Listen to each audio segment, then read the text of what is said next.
There are many mistakes, my brothers and sisters, that the people fall into whilst they pray.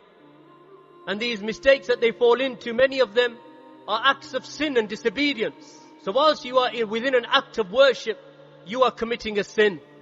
So from those mistakes that we find our brothers falling into is praying in tight garments, such as wearing tight trousers in the Salah, such that the shape of the aura is visible.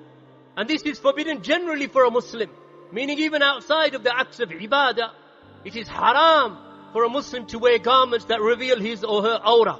And how much more severe is it that a person stands before Allah subhanahu wa ta'ala in conversation with Allah, directing his ibadah and his recital to Allah and his dhikr to Allah, yet he is praying before Allah in garments that are forbidden. From the second of those affairs that the Muslims commonly fall into of error is praying in thin garments through which the aura, or that which is to be concealed, is visible, such that the limbs under that garment become noticeable. Praying in such garments, it violates a condition from the conditions of the prayer, and that is satr al-aura. Covering of the aura is an obligation. From the third of those affairs is that one should not pray in his night garments, meaning that you don't pray in your pajamas, or those garments that you wear during the night, or that you pray in those garments that carry foul odors, or garments that are dirty and repel other worshippers and repel the angels likewise. And from the most important of those affairs is the Salah. O children of Adam, take your proper adornment whilst praying in every masjid.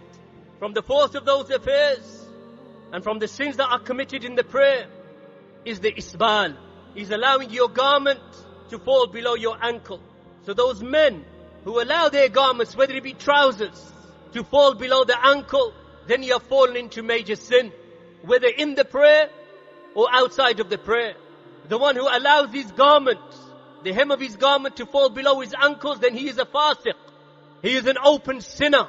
That Allah's Messenger sallallahu alayhi wa sallam said, ثَلَاثَةٌ لَا يُكَلِّمُهُمُ اللَّهُ يَوْمَ الْقِيَامَةِ وَلَا يَنْظُرُ إِلَيْهِمْ وَلَا يُزَكِّيهِمْ وَلَهُمْ عَذَابٌ عَلِيمٌ. Wherein Allah subhanahu wa ta'ala has said that there are three whom Allah subhanahu wa ta'ala will not speak to Yawm al-Qiyamah, and Allah will not look towards them. Who are they, O Messenger of Allah? So the Prophet sallallahu alayhi wa sallam mentioned al-musbil, the one who allows the hem of his lower garment to fall below his ankle, and the one who recounts the good that he has done for another person. So you did some good for someone, and then you say, remember that day that I did that for you? Remember that day that I did that for you? Remember that occasion I did that for you? Remember when I gave you that? And the third person, the seller of goods, and he sells his good, he sells what he owns or what he wishes to sell by making false oaths. Wallahi, this is the best thing that there ever was created on the earth. Wallahi, that this is the best that you will find. Wallahi, wallahi. And you know that you're lying. That Allah's Messenger sallallahu alayhi wa sallam, that he said, he who arrogantly lets his garment fall below his ankles in his prayer, then Allah will not pardon him, nor will Allah protect him from the fire of hell.